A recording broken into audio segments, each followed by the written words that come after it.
नमस्कार। Diamond public high school पन्ना से science study में मैं विनू सक्सेना आप सभी का स्वागत करती हूँ। बच्चों, आज हम पाठ 16 जल एक बहुमूल्य संसाधन के प्रश्नों के उत्तर हल करेंगे। प्रश्नों को आप बुक की सहायता से नोट कर सकते हैं। पहला प्रश्न है, निम्नलिखित वक्तव्य सत्य हैं अथवा असत्य। तो इसमें का नंबर का प्रश्न है, भौम जल विश्व भर की नदियों और झीलों में पाए जाने वाले जल से कहीं अधिक है। तो ये सत्य है। जल की कमी की समस्या का सामना केवल ग्रामीण क्षेत्रों के निवासी करते हैं।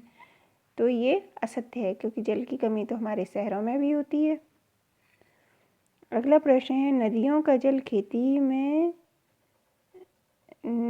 जल खेतों में सिंचाई का एकमात्र स्रोत है। तो इसका उत्तर है असत्य, क्योंकि नदियों के अलावा झील, तालाब, कुओं, नहरों से भी सिंचाई की जाती है। अगला घ नंबर का प्रश्न है, वर्षा जल का चरम स्रोत है। तो ये सत्य है, क्योंकि वर्षा द्वारा जल चक्र पूर्ण होता है। अगला प्रश्न है, समझाइए कि भौम जल की पुनः पूर्ति किस प्रकार होती है। तो इसका उत्तर है, वर्षा जल और अन्य स्रोतों जैसे नदियों और तालाबों का जल मृदा से रिसकर भूमि के नीचे गहराई में रिक्त स्थानों और दरारों में भर जाता है। भूमि में जल का रिसाव अंतःस्यंदन कहलाता है। अतः इस प्रक्रम द्वारा उपयोग किए जा चुके भौम जल की पुनः पूर्ति हो जाती है। कुछ स्थानों पर भौम जल स्तर के नीचे कठोर सैलों यानी चट्टानों की परतों के बीच भौम जल संचित हो जाता है। इस प्रकार संचित भौम जल के भंडारों को जलभर कहते हैं। जलभरों के जल को सामान्यतः नलकूपों अथवा हैंडपंपों की सहायता से बाहर निकाला जा सकता है या निकाला जाता है।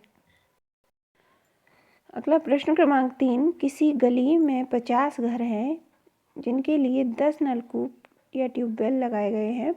भौम जल स्तर पर इसका दीर्घावधि प्रभाव क्या होगा। अगर 50 घरों के लोग 10 नलकूप का इस्तेमाल करेंगे तो अपनी जल की कमी को पूरा करने के लिए वह पानी भूमि से खींच लेंगे। अगर इन नलकूपों को लंबे समय तक इस्तेमाल किया जाए तो भौम जल कम हो जाएगा और भौम जल स्तर गिर जाएगा। अगला प्रश्न है, प्रश्न क्रमांक 4, मान लीजिए आपको किसी बगीचे का रखरखाव करने की जिम्मेदारी दी जाती है। सदुपयोग करने के लिए क्या कदम उठाएंगे। बगीचे में रखरखाव के लिए जल आवश्यक है। जल का सदुपयोग करने के लिए हम बूंद सिंचाई का उपयोग करेंगे। ड्रिप सिंचाई व्यवस्था कम व्यास के पाइपों द्वारा पौधों को पानी देने की तकनीक है, जो सीधे उनकी जड़ों तक जल पहुंचाती है। अगला प्रश्न है, प्रश्न क्रमांक 5, भौम जल स्तर के नीचे गिरने के लिए उत्तरदायी कारकों को समझाइए। आप जल का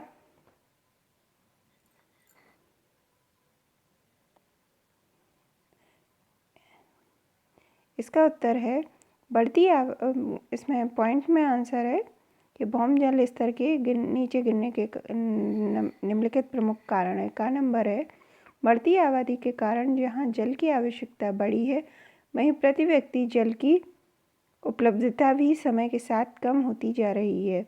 स्पष्ट है कि बढ़ती जनसंख्या के कारण जल की उपलब्धता कम हो जाने के चलते भूमिगत जल पर भी दबाव बढ़ा, जिसका परिणाम इसके गिरते स्तर के रूप में सामने आया। खा नंबर का पॉइंट है, बढ़ते औद्योगिकीकरण तथा गांवों से शहरों की ओर तेजी से पलायन तथा फैलते शहरीकरण ने भी अन्य जल स्रोतों के साथ भूमिगत जल स्रोत पर भी दबाव उत्पन्न किया है। भूमिगत जल स्तर के नीचे गिरने के पीछे ये सभी कारक भी जिम्मेदार रहे हैं। अगला अगला पॉइंट है ग नंबर का, खाना पकाने के लिए जलावन लकड़ी काटने के कारण मृदा की नमी घट रही है, जिसके कारण भी भूजल स्तर तेजी से गिर रहा है। तो बच्चों, आज के वीडियो में बस इतना ही। अगले वीडियो में हम प्रश्न क्रमांक 6 और उसके आगे के प्रश्नों के उत्तर हल करेंगे।